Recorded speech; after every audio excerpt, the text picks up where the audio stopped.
What is up, everybody? This is the fAnaticZ podcast, episode 39.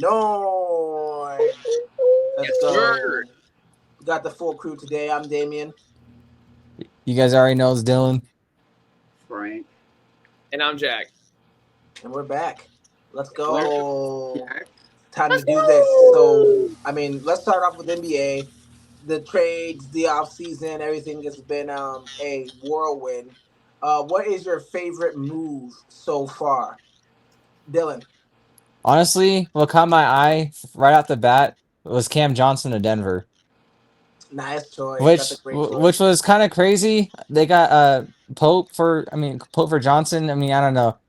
It feels like a teeter-totter kind of leverage kind of a trade, but I don't care. Cam Johnson plays 2 hours for me now, so Cam Johnson's better than Michael Porter Jr. and he's a cheaper option. So Denver Much definitely better knows what they're shooter. doing. He's a better defender. He puts the ball on the ground. Michael Porter Jr. has all the attributes to do everything that Cam Johnson does. He just doesn't do it. So I like that for them. I hope we get Michael Porter Jr. though somehow, some way in this crazy 7-piece trade thing going. What about you, Jack? What did you like the most so far? I'm gonna have a different answer than that, but I really did like the Cam Johnson thing, especially considering the fact he just averaged a career high 18 points per game. Like, dude, the Nuggets were the one team. Like, I know the Pacers took him to Game 7, but like the Nuggets were right there too. And Aaron Gordon was dealing with some injuries. Like, that's definitely an upgrade over Michael Porter Jr. And just, if they're able to work it out in Denver and everything like that, and they're able to stay healthy, like, watch out, they could be back for a title. Like I said, they still got Jokic, who I still think is the best player in the world. So I love that Cam Johnson move. One that I really did like actually happened yesterday. I really do like DeAndre Ayton on the Los Angeles Lakers. Like, Boo. I know. I know there's a lot of stuff going on right now with like LeBron and all that being in the air. Ultimately, I do think he will at least start the year there. I'm not sure what's going to happen after that. But their biggest weakness they had was having a big man, a presence on the inside, like an 80 type player. And DeAndre Ayton just came off one of the better years he's had recently. He averaged 14, 10.5, and a block per game. And then his last 12 games before he got hurt, he was averaging 25, 15 on 66% shooting. So he's a clear upgrade over Mark Williams, which I know you guys just got and everything like that. But honestly, I think it'll work out better for them than not. And this will be a record 9th time that LeBron's going to be playing with a number 1 overall pick in the draft. And he's succeeded with a lot of them so far. You saw how the success has worked with Kyrie Irving and Anthony Davis. Do I think they'll win a championship? Not with just this move, but it could be like the next piece that they could have moving forward. So I'd say it's my favorite move so far. Good. I like it. I actually am a big DeAndre Ayton guy. I got a lot of slack for a lot of years defending him. He is kind of lazy sometimes, but he's a great player. I just hate it because I hate the Lakers and I'm a Suns fan, so that's naturally in my blood. But it's going to be weird for us seeing him in the Lakers uniform so many times a year. Still not something I can really fully digest. But Frankie, what about you? Honestly, like, it has to be Cam Johnson. You get a guy that absolutely can shoot, play lockdown defense. And honestly, he's a better shooter than Michael Porter Jr. Yeah. And he doesn't have the back injury concerns that you have to worry about.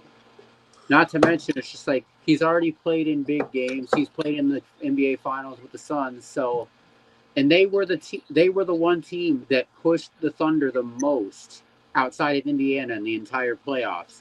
So, getting better, and not only that, but just like you had 3 other pieces between that were cheaper than just paying Michael Porter Jr. himself. But another second would honestly be the Nigel Hayes-Davis move that we made, because you get a guy that can shoot basically 50% and 42% from 3, who won the Euro MVP. He's got everything to prove. Even guys like KD and LeBron have been giving this guy due respect. He belongs in the league, and we're finally going to get to see what he can do. This team is going to be so athletic and defensive-minded. It's going to be weird, but it's going to be refreshing given the fact that I don't think we played defense in like 10 years. Yeah, I like the move. I will say he was in the NBA before when he was a bit younger, and he averaged like 3 points. So it's a little caution with him, but at the end of the day, he's not being brought in to save the Suns or be a starter right away. So I do like that move. I would have to say, in my case, I think I like Kristaps Porzingis to Atlanta the most Okay. because I think Atlanta is a sneaky little team. They got a lot of hustle players. They got a lot of fiery players like Trey Young. He wants to win, and I think the pick and roll with him and Kristaps Porzingis is going to be crazy. And on top of that, Kristaps Porzingis injuries concerned, he's always a little nicked up or ill or something. It was found out that he has long COVID, and that was what was wrong with him in the playoffs. So if that's the only thing wrong with Kristaps Porzingis, and he can get back to being 100%, with their draft that they just had and the trades that they made, Atlanta's going to be crazy good. So I love everything that they're doing over there. So I just got to show them some love. Yeah, dude, I really like that. That's actually a really good point because I think a dynamic big duo with Kristaps and Trey Young, that'd be really interesting to see. I think it could work out really well. They also got like Dyson Daniels on the team too, who is one of the best defenders in the league. Sure. Like kills per game. He's absolutely crazy. But yeah, you also look at like the East and everything like that, and you look at Pacers not having Halliburton. They just lost Miles Turner. Jason Tatum, the Celtics are gutting their core and everything, what it looks like. And then you've got, we don't even know where Giannis is going to be and stuff like that. And if they do trade him, I highly doubt they trade it to some other Eastern Conference contender. So, I mean, this is the perfect time for the Hawks to go all in. I think they're not done making moves yet. And like, even looking at the whole KD and Suns trade and everything, I know we were talking about that, Frankie, you and I, the other day, with a record, possibly 7 teams getting involved. And from what I've heard from the rumors and stuff, the Hawks would be one of the primary teams that also get involved with that as well. Yeah, I'm excited to see what they pull off. Oh, me too, man. Me too. This has been wild so far. I love it. Well, I think just within the last 10 minutes, sorry, Dame, but just within the last 10 minutes, we don't even know what's going to happen. Like, Beal could be bought out just like Dame Lillard was. That was literally reported like 10 minutes ago that the Suns and Beal are potentially working on that buyout right now. Oh, wow. Reporting live. I'm looking that up right now, too. I mean, finally, I guess. What were you going to say, Dill? I was going to go back to, I already forgot, honestly. it was there and then it slipped out. I was trying to get it back. It's all good, bro. It's all good. Yeah, I'm the one that posted that to the group as far as like the Suns discussing with the Bill. Underdog always somehow has the news before anybody else. When they posted that the Suns and Bill are talking about a buyout, but I honestly think that LeBron for Beal is real. Ooh, really? LeBron for Beal is real. No, listen, it's because you want James on Suns jersey for cheaper. You don't want it custom made for $100. You want to save a couple tens of dollars. That's 100%. Why. That's like 40% of the reason why I want LeBron to come to Phoenix, so I could have my namesake on an actual, real, authentic Phoenix jersey with one of the greatest, if not the greatest player ever. I got the KD jersey now. If I get a LeBron James, if we don't win a champion, at least I can, get the Infinity Stones of awesome players to come watch them in person. I get that. Yeah, they'd be like rocking a Pistons Iverson jersey or a McGrady jersey. So yeah, right. Yep. I've never been a fan of LeBron, so like thinking of him in a Suns jersey, I mean, I would have to accept it, I guess. I mean, ever since he's been in LA, he's only had one ring out of it, you know? I mean, AD didn't really work out there, and I don't know. I don't know what great, I don't know. I don't have to see anything great coming out of it with LeBron coming here. No, I don't think it would give us like a championship or anything. Yeah, no, like we got to start coming back down to earth as Phoenix Suns fans and realizing that our goal is no longer to win a championship next year. But we don't need GM. We don't need GM LeBron though, you know, because he's in charge of a lot of the roster decision making in LA too. Hey, listen, LeBron James, you can say whatever you want about him. I don't think he's ever been on a team that didn't win a championship. So he can do whatever he wants to this roster. We haven't won a championship with the way the roster's been decided by the people who currently do it. I think LeBron James could do a better job. He's got a better track record of winning championships than anybody that's ever worked for the Phoenix Suns. What percentage do you have? Yeah. What were you going to say, Frankie? I'm sorry to interrupt you, man. So realistically, Damien, what percent do you think that Beal for LeBron would ever be like in the train of thought on anybody's mind. Well, Bill said that he would waive his no trade clause for the Lakers, and so that's being talked about in like real reporting circles. So obviously, there's it's more than 0%. It's more than 0%. But the thing about it is, it doesn't really make much sense for either team from a basketball perspective. We just got super young. We just became like the second youngest team, if not the youngest team in the NBA. And we're not in win now mode anymore. So bringing LeBron here would literally just be like to sell tickets and to have him be with his son who plays at U of A.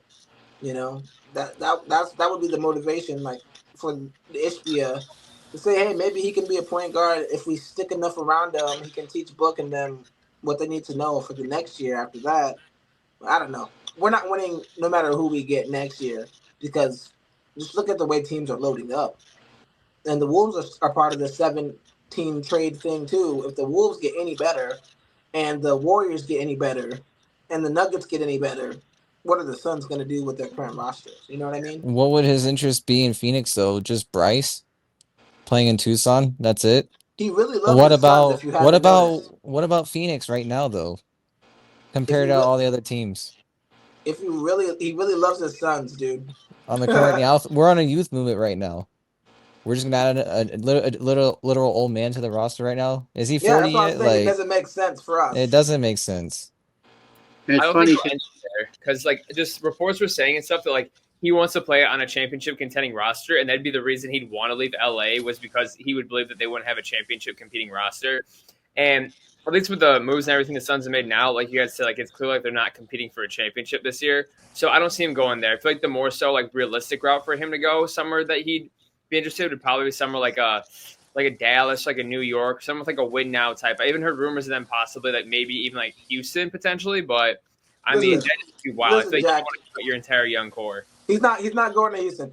But what I would say that makes me think of Cleveland. That makes me think of Cleveland because Cleveland has. Yeah, I was about to say that. Damn it, you beat me to it. I was about to say that as well. I was going to say that at the end. Yep. Yeah, he needs like to finish the it. obvious choice. Cleveland makes sense. Like it would be a third stint. They might be a LeBron away from a championship in Cleveland, and they have so much that the Lakers could benefit from getting. So if LeBron's really seriously thinking about leaving, I'm talking to Cleveland. You know, but. It'd be the perfect storybook ending too. Like I know I'm not a LeBron fan, but like I think I speak for every NBA fan when I say like I want to see him retire in Cleveland. Like I want to see like his last game in Cleveland. Like just imagine that. Like regardless of where he's at, if he announced like this is his final season, they need to have his last game on the 82 game schedule in Cleveland though. Regardless of if he's in Cleveland, only Jack that's frozen. Have it in Cleveland. Bro, you froze out. Oh, can you guys hear me now? Yeah. Shoot, you said regardless of, and then you went. Oh shoot, no. Listen, I want him in a Cleveland jersey. Like I speak for all NBA fans. I say like, I want to see his last game played in Cleveland. But even if he's like, let's say somewhere else, let's say he's still in LA his last game. Let's say he announces this year's his last year. They need to make sure, do whatever they can to make sure the last game of the year, game 82, is Los Angeles at Cleveland. Like the last game is happening in Quicken Loans. I think that should be 100%. I would love that to do. Me too.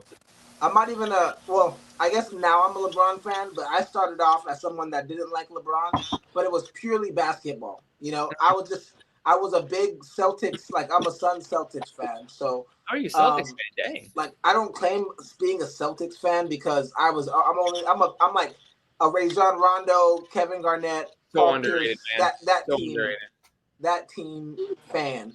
And that team was strictly built to beat LeBron James and Drew Gooden and Giannis Ilgauskas and some random fools that LeBron took all the way to the Eastern Conference Finals. And throughout that time, I watched him also go against another team that's like my third favorite all-time team, which is that Dallas Mavericks 2011 team that beat him. I was rooting against LeBron every step of the way. And then something happened with, I think it was Skip Bayless or something. It just, the hate started outweighing reality with LeBron James. And I started like appreciating just how good of a basketball player he is and just how great his run is. His run is never going to happen again. Like, never. It's just like some of the teams that he, as you mentioned, Damien, that he took to the Eastern Conference Finals, you might as well have been taking a high school team to that game because they weren't getting there either. bro. He had people that had no business being in the playoffs, going for titles. It's like, it's just crazy. Like, in my eyes, I'm not going to get too off topic. Michael Jordan is the greatest player of all time. However, from like what I've witnessed as a basketball fan, I can't picture there being a better basketball player than 2018 LeBron James. Like, that run he had where he made it all the way to the NBA Finals and should have realistically won that game one if J.R. Smith wasn't smoking crack and knew it. Honestly, dude, he was unconscious that game. I remember watching it. There's a prime Kevin Durant, prime Steph Curry. This Golden State team is stacked. LeBron's got no one on there really doing anything, and he just can't be stopped. Like, he's getting the paint, he's hitting clutch buckets, and then literally, Dude. What was it? George Hill, like, he makes makes the first free throw, misses the second. It's just you can't tell if LeBron gets that ball, he's making that shot. I saw how he was that postseason. It was like Halliburton this year. Wasn't that year where he has a picture of him like looking down and it's not like deranged look? No, that was in Miami. I think that was in Miami. But this multiple. Yeah. That was the game 6 in 2012 against the Celtics, where he's got like the headband on and everything. That was the LeBron that showed up to that game. Dude, yes. He has so many of those like iconic games. I could honestly go into a video like diving in like to how many games he's got like that. Like I could do. And that's what, for me, that's what makes him the greatest player for me of all time. I think LeBron is the GOAT, but I think that Jordan is the greatest player of all time. But I think LeBron had the best career. He had the greatest That's career. definitely an argument. I could agree. I could get behind that. No doubt. He's been just so many times gone to the finals. So many teams where he was the only guy that was doing anything against absolutely stacked demons with the greatest coaches against him. And he's got like David Blatt, who's coached one game in his whole life. Legitimately, first time NBA coach. He's got the water boy pick and rolls. Yeah, it's like Kobe wasn't doing that, and Jordan wasn't doing that. When they had coaches that weren't Phil Jackson, they were getting bounced out, making air balls in the playoffs and early exits. And when they got great coaches, they became who they were through learning how to be more. And this is just because they didn't want to share the ball, literally, both of them, But once they got coaches that opened them up, they were great. LeBron was opening coaches up and teaching GMs how to do their job. So, I don't know, man. It's crazy. Yeah, but I think like, Kobe was like a stacked West at the time. Like I can't really fault him too much for that. Like just seeing the competition around him, like not trying to take anything away from LeBron, but like some of those teams, man, that like Kobe had, it was like really like Smush Parker and Kwame Brown. You guys are out there, and like Kobe's out here dropping 55, the other guys are dropping 10 points. It's like, yeah, Kobe and these three other players combined for 70 points. Kobe had 57. Like, well, that's after Kobe done ran it up with some of the greatest players in Derek Fisher, Shaq, Robert Horry. That's after that, not before. Kobe came in as a rookie, was on the bench because his team was so good. LeBron came in, and there's vets giving interviews talking about he's going to be, an average rookie and and then come in and get bounced off the team's number one option. LeBron was different. I'm not going to disagree with like that, like early on stuff like that, but still, like, I mean, Kobe still came out big though too. Like Game 4 of the finals, and when Shaq fouled out and everything like that, and he's hitting those shots over Reggie Miller and everything like that, like that's and he won the dunk contest in 96, 97, something like that. Yeah, as a rookie. Yep. Yeah, Kobe was nasty right out the gate, but LeBron was like Jordan level right away.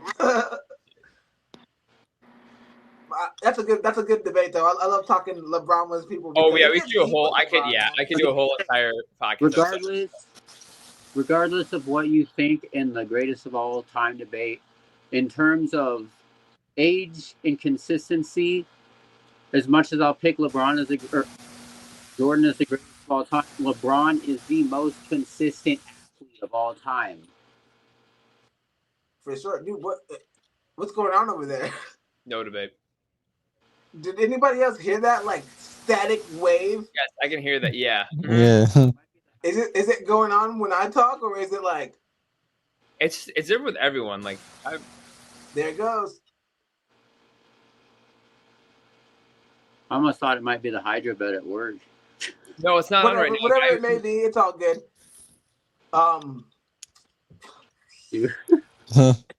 But no, let's localize it back to Arizona. There's a lot of I feel like there's a lot of moves that still need to be made. Not a lot of moves, maybe like 3 moves. I just feel like we have a lot of centers and guards and no wing players. Like no wing players. Chris Paul's got interest in Phoenix. I did see that. But That'd be nice. Gambo keeps saying he doesn't think it's gonna happen though. I was gonna say Gambo's usually spot on a lot of things. He's been good lately. I was gonna say he's like, because I had to put somebody in a spot online because they're like, Gambo, said that there's a 0% chance that Brad Beal plays for the Suns again, and so far, that's almost spot on with everything that's been on that timeline and what we've heard today. Yeah, well, that's easier What do you guys said feel than about a done. Chris Paul reunion? I would love it. I would love a Chris Paul reunion. I would too. Not even a Suns fan. I'd love to see that. I would hate for him to go back to LA. It's better than what we have right now. I just think getting a legit starting point guard that knows book and knows the temperament of a team that needs to win and can help these young guys, like what he did for DeAndre Ayton was so good. If he could do that for Malawatch, I would be very happy. That's if he just does that alone, it's worth the money because he's a coach on the floor, man. They need real leadership, and Book plays better when he doesn't have to think about being the leader, voice in the room. It's like just let that man ball. Getting Paul back would, I feel, unlock, the Book that was trending up to be one, top 5 player in the league, not the one that kind of took a back seat the minute KD rolled into town. He needs to get that instinct back to where he's the guy that runs the show, not the guy that's taking, the back seat in the shooting, lineup. But now it's his team again, so I'd be shocked if he didn't take that alpha role right back because we need to see it. The thing about it is with a player like Kevin Durant, you kind of want to give him that role because he's better than you as a player. Like, I hate to say that, Kevin Durant is better than Devin Booker at basketball. It's just what it is. But with Chris Paul, he's unique because his skill level is the same as yours, but his IQ is way higher. So he knows if I don't have to go out there and score, I just got to put you in your spot, and he knows how to put you where you need to be. KD doesn't care about that. KD's trying to get to where he needs to be so you can give him the ball. Chris Paul's trying to get you to where you need to be so he can give you the ball. That's a better thing. He's got like that Rajon Rondo type. Like I know he says like 100% stuff like that, but like you put him on your team, you're instantly going to benefit one way or the other. Like not only is he going to set up your teammates and stuff like that, but you're going to learn and develop under him too. Like everywhere Rondo's gone, everywhere Chris Paul's gone, the team is statistically done better. And like he can turn like I know we were just talking about this with LeBron dragging garbage teams back in what was it, the bubble year? Like no one saw that OKC team going. OKC, yeah, they were one win away from getting to the second round. Like they pushed the James Harden, Russell Westbrook Rockets to 7 games. Like this is back when Harden was still balling. Like he was still out there liable to give you 45 any given night, and they went and pushed them to 7. Well, and like you mentioned, the thing with Rondo, Jack, there's a lot of things, we talk, big 3 history and that kind of thing. Rondo is honestly, just as Jrue Holiday was the key piece to the Bucks in the Celtics championship, Rondo is, I think, the link that honestly put the Celtics big 3 of Garnett, Pierce, and Allen over the top. If they don't have Rondo, I don't even think they win the championship. They're not winning a ring. I will say that confidently right now. No, Kevin Garnett says that when in an interview, he goes, "Man, Rondo was so fucking smart, man." He's like, shit that Rondo would tell me, man, I'd just be like blown away that he was so young and just know the game so well. It's like, yeah, like we not winning, we don't win without Rondo. He literally said that. The vision he had was incredible. Yeah, his IQ is next level when it comes to basketball, and he had that defense back in the day. Just it was basically like Jrue Holiday with worse jump shot. Yeah, that's one thing he definitely struggled with is finding that shot early. Yeah, he's definitely of the Russell Westbrook mode of shooters. Like they can shoot 3s sometimes, but most of the time, just pass the ball, homie. Yeah, just pass. Yeah, just do what you get. Stick to your strengths. Yeah, exactly. Stick to the script. The OG Westbrook. OG Westbrook. Shout out to Rondo. That's another player that. Sadly, the narrative around him kind of diminishes the goodness that he's done. Just like LeBron, like Westbrook is a legend, serious legend material. If you saw him play, you know how good he was, especially. Yeah. Don't want to get on a tangent about that though. I could go for hours. Man. He's another guy that's been connected to Phoenix. So how would you guys feel about that? Having Westbrook running point, playing with Book and the young guys.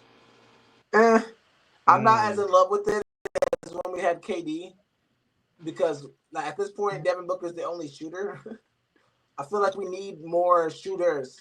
Give Austin Reeves from the Lakers a Phoenix Suns jersey. Give Bradley Beal a Lakers jersey or whatever jersey he wants.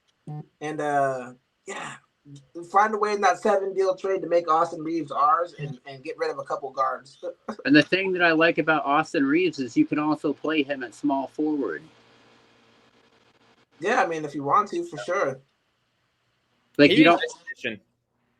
I would love Austin Reeves, man. He's as a Pistons fan, love him. Yeah, Well, he doesn't want to be in LA, so he's gonna be on some other team by the end of this offseason. I'll tell you what. We'll give them Beal and Grayson Allen or Nick Richards, and then we'll take Connect and freaking Reeves. I would love that. I just don't think that I don't think that they want Beal. I don't think I would accept that. Yeah, I'd be real. Nobody wants Beal.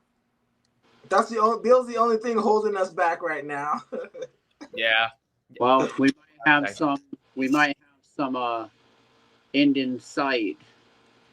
Yeah, no, for sure. I hope they just get it over with. If they can't find a trade, it's been long enough, man. Like, we can't start. If you don't want him in your future plans, let's not start the season with him on the roster. If you're gonna make it work, just declare we're gonna make this work, guys. So we can all get acclimated to what's gonna happen.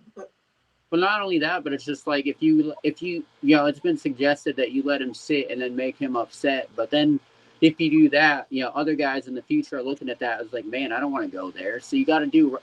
And the Suns don't even want to do that. They like Bradley Beal as a person. They don't want to like make him mad and stall him out. They just want him to not be on the team anymore. So they're gonna hit him with the Damian Lillard, and we're gonna have all this fucking dead money on our cap. Imagine. Oh my gosh. For the next 5 years, for no reason. I hate that. I hate that so much. The apron little CBA thing, the players fuck themselves pretty hard. Yeah. Yup. Like, nobody can build a sustainable team now. It's just gonna be a different team. Man. Yeah. Yeah. Get rid of everything to save that money. You gotta blame Steph Curry and the Warriors for this, no? Was he the first one that got the massive contract? I just think that the team that they built and kept it together for so long forced them to say, we don't want people to be able to keep teams like this forever. Yeah, but I feel like because I say the years they were unbeatable is when they had Kevin Durant, but they were still beatable. Like, they were just a really, really good team. Like, I feel like they were fine with just Curry, Green, and Thompson. Like, they had a lot of. They could have been fine. Authentically made, and I was fine with that. But when they got Kevin Durant, that's when I was like, bro, really? Yeah, that's when they were like, yeah, we have to make this not possible again. And they did a great job. Because you had that, and I think afterwards, when the Brooklyn Nets, especially when they created their big three, and they would have won it all had they not gotten hurt. But they saw you had James Harden still cooking, you had Kyrie Irving, who was he's Kyrie. Dude, I wish I could go back in time and have them win, because I feel like the Suns would beat them. I feel like the Suns would beat them. That's a hot take. That's a hot take. Okay. I feel like the Suns would beat them and win the championship that year, because Kevin Durant versus Chris Paul and Book. I would have loved that so much. And our team was defensive, though. Our team was so defensive that year with Mikal and them. I think we could have beat them. I really do. Oh my gosh, campaign! Wow, that team! Oh my gosh. Like you mentioned, it's like if that happens, KD stays, we get to keep our group. Mikal Bridges and Cam Johnson are still here.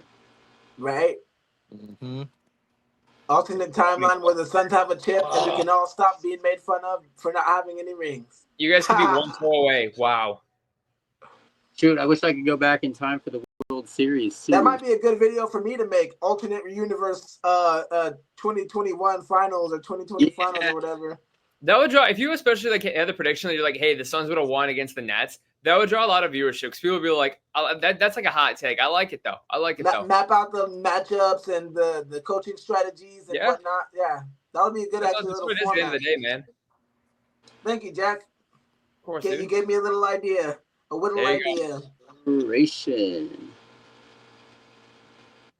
All right, boys. Unfortunately, I have to clock back in at my job and everything like that. Thank you for having me on, though, for the half hour. I really appreciate all the accommodations, man. And I can't wait to kick it next Thursday, boys. Let's do it. Thank you, man. We always appreciate you, Jack. Appreciate you guys, man. It's an absolute blast, dude. Hey, have a safe 4th, though, man. Thank you. Yes, Happy happy 4th of 4th July of to you July. three, man, and happy 4th of July to everyone watching. All right. God bless you all. Take You care. too, man. Peace. Peace. If you guys like Jack, you can always go to his channel. It's going to be in the description. Off the Glass with Jack. It's the channel name. So if you see it down there, you like Jack, go click it. What we got next, Frankie? Shoot, we got some Diamondbacks.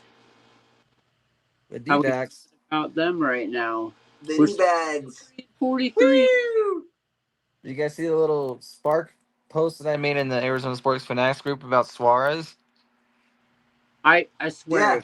we need He's to lock him in. well. I'd be very pissed if they let him I'm go not talking about somehow. his performance. I'm talking about he's concerned himself apparently about his future in Right. Arizona. I'd be pissed if they let him go, dude. Legitimately. Yeah, he's like, I want to be in Arizona because he's kind of concerned that Arizona might trade him at the deadline because he has 1 year left on his deal. And Ken Kendrick, what, 2, 3, 4 weeks ago, around that time frame, he's still not sure himself if the D-backs are buyers or sellers. Well, and the thing is, I feel, in my personal opinion, and I've said this on X and I believe the group, I feel just with all the injuries we've had in our pitching staff, especially with Corbin Burns, I say you don't sell just yet. Wait until next year when you have everybody healthy, and then if it goes south, then you sell. But we haven't even gotten to see this roster with its full potential yet because there's always either somebody hurt or the inconsistencies out the window. Well, the fact of the matter is we can't sell Gino, no matter what the case is. He's already proven himself to be like the third best or second best batter on the team. So we need to lock him up for the next 4 or 5 years, just like we did with Marte, Gurriel, etc. in my opinion, if they get If rid of him or let him go to another team and get paid more money, it just means that they simply don't care about winning. But here's the thing, though. Gino walks. Then you think back, we literally got nothing for Suarez like 5, 6 months prior for him. If Well, that's why you offer him an extension before he's up, Yeah, but there's always teams that are gonna outbid us. But if he wants to be here, So then he'll take whatever I know, but we give him if money it's can reasonable. money can sometimes talk, but there's always that possibility of them leaving. We're like, well, shit, he's still walking. We got Maybe he nothing for wants to him. leave to the highest bidder, and he's just saying that so Arizona knows, hey, if you want to keep me, then you better give me what I'm worth. Yeah, And because this dude's been on freak mode, Barry Bonds status with like all the multiple home run games he's had, Yeah, and you got to test this crazy fool. dude. Like I the was gonna say, last 2 years. Sorry, Frankie. Go ahead. What are you trying to say?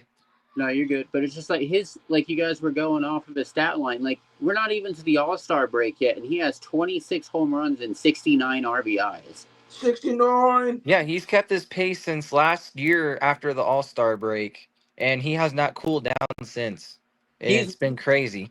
he's one of those guys that it's just like, I'm sorry, if you let him go, the fan base is going to be incredibly upset because I feel like he's almost become as beloved with our fan base as Marte and Corbin Carroll have.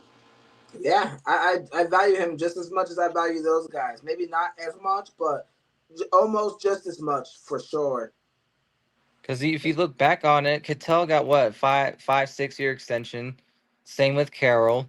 So We like, got if they were to extend Eugenio Suarez, do you think he's going to be roughly extended around 5-ish year ballpark? I don't care how many years it is, as long as it's more than 2. I was gonna say I would be content with just at least giving him 3 years because I feel like his prime window is going to be at least another 3 to 5 years.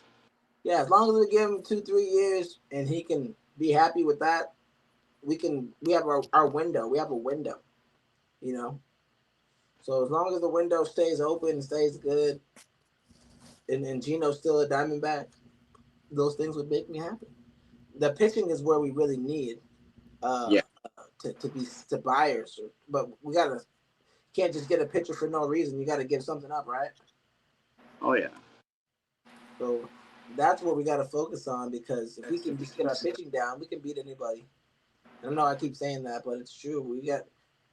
Batters will go through slumps and whatever, so will pitching. But if the pitching is just bad, and if we just know we can't count on the relievers or the closers, then what's the fucking point? Right. One stat is kind of encouraging though. I did The Diamondbacks in their last 10 games, as we've all noticed with Nelson, Erod, and even Gallen the other night, our ERA is coming in the last 10 games. Our staff has been at least able to keep their ERA under 4 at 3.9. Yeah, and Zach Gallen pulled a little reversey. I thought he was going to suck. And then he fucking went crazy and threw all those Ks. Well, if you guys saw on the channel, I shared a short basically mocking, the way Zach Gallen has been walking into every start this year. Basically, we get another, and then I turn the freaking game on, and all of a sudden I see freaking Jake McCarthy hit a freaking 3-run bomb, and we're winning 4-2. Gallen's only allowed 1 earned run.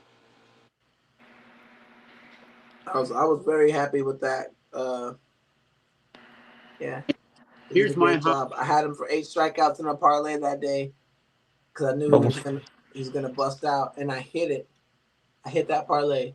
What was his odds that day with how bad he's been performing? Bro, it was like plus 340 or something for 8Ks, bro. I should have just done 10 and threw $5 on it and made like $50-$60.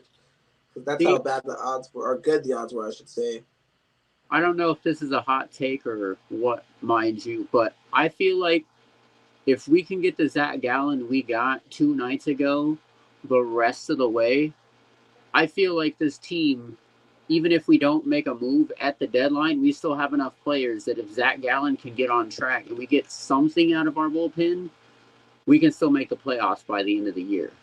Bro, we went to the World Series with that exact same team without Corbin, without Jordan Montgomery, even without Erod. We didn't have those guys when we went to the World Series, and we had Fad, Merrick Kelly, Ryan Nelson starting.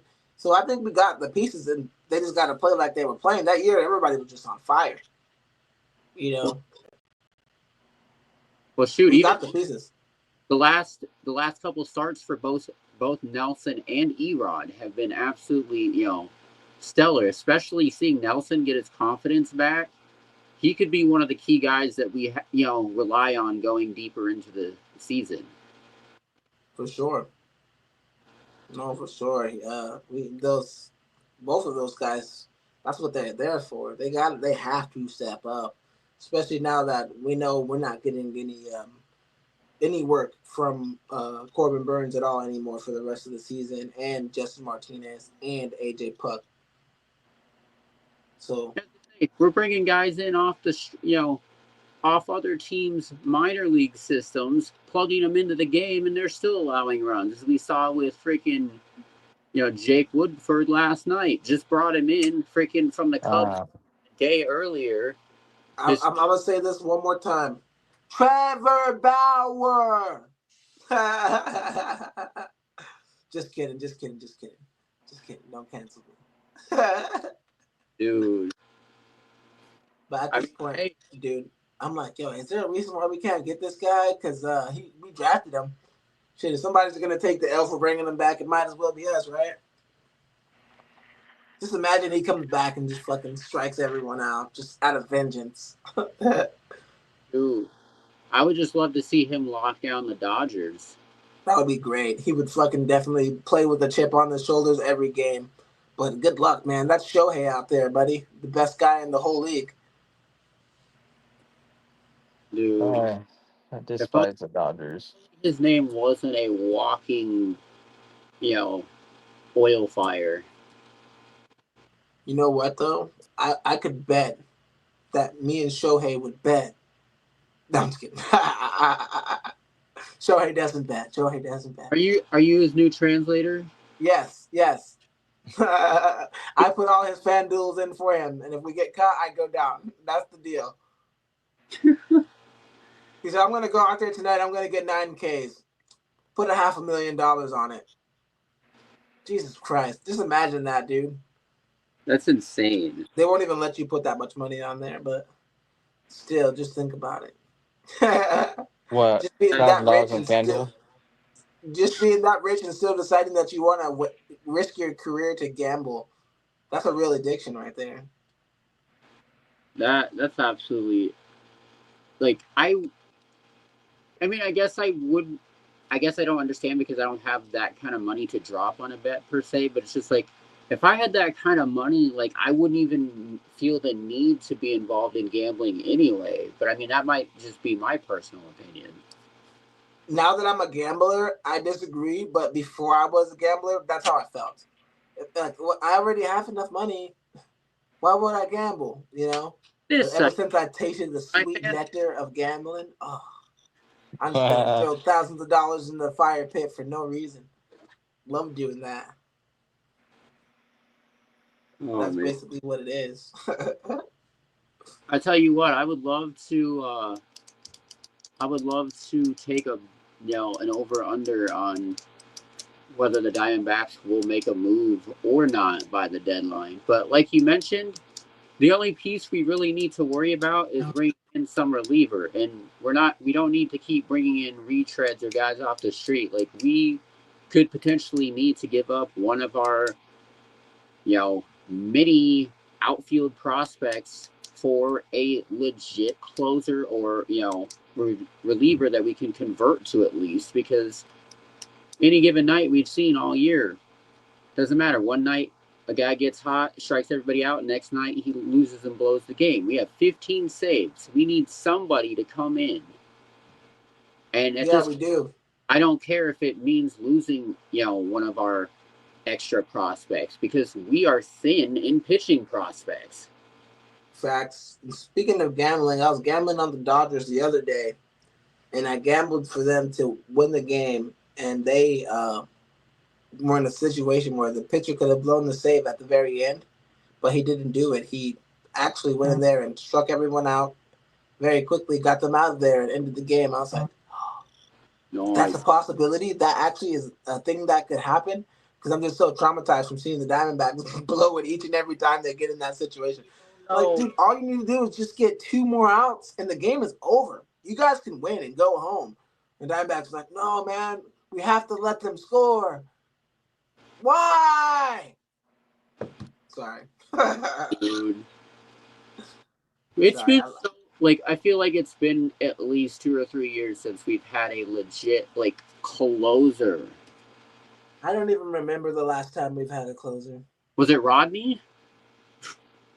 Was it? I almost was Rodney even that good? Was he? No, I feel like every time he was out there, he gave us cardiac arrest almost. Right. You know who kind of a throwback. You know who I miss when he closed for us? Just he had one of the the straightest direct deliveries I think I've ever seen. Freaking Valverde. Nice. Now, if you wanted somebody that's going to give you a heart attack, who's either going to strike out the side or, load the bases, that was Valverde. Shit, Shelby Miller would do it too. Yeah. Shelby Miller is all kinds of roller coaster out there. Dude, we got a whole bench full of guys that can load the base. Yeah, we sure do. But, man, it's so funny just to think that we've lost 3 games this year scoring 11 runs, mind you. So it's just insane to think that realistically, no matter how many runs we allow, our offense can technically come back, and it's just wild to think about. Yeah, man. I'm done thinking about it. The Diamondbacks got to do better. We're still alive. We're still right there. Jackson Hayes is going back to the Los Angeles Lakers to sit behind DA. Ooh. Well, I guess out of the equation. Well, luckily we'll be able to have more topics soon because the Cardinals start playing. I think the Browns kick off the preseason on July 31st against some other team. I know it's not the Cardinals, but it's still football. Can't wait for that. But I mean, I guess at this point that's all for today, guys. We like the preview.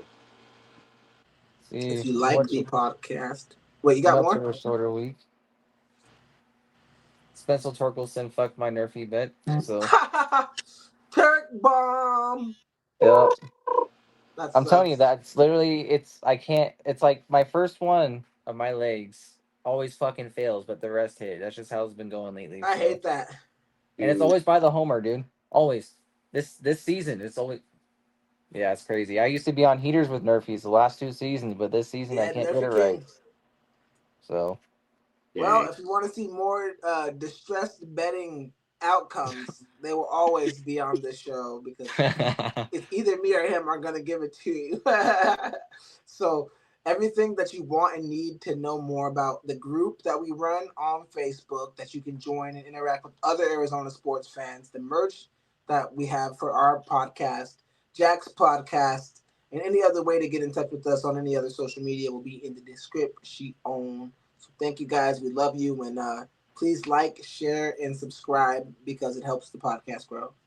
Yes, it does. And the more we grow, the better collabs we can do and just the more great fun things that we can do to bring you guys. And I say this every week, but I really love doing this. I appreciate Dylan and Damien and Jack for doing this every single week. And I couldn't think of a better way to spend my Thursday nights. Well, thank you, Frankie. We love you, man. Oh yeah, yes sir. Have a safe 4th, y'all, and don't be a Jason Pierre-Paul. Oh, Jesus Christ. Yeah, please don't be a JPP. Lose them fingers.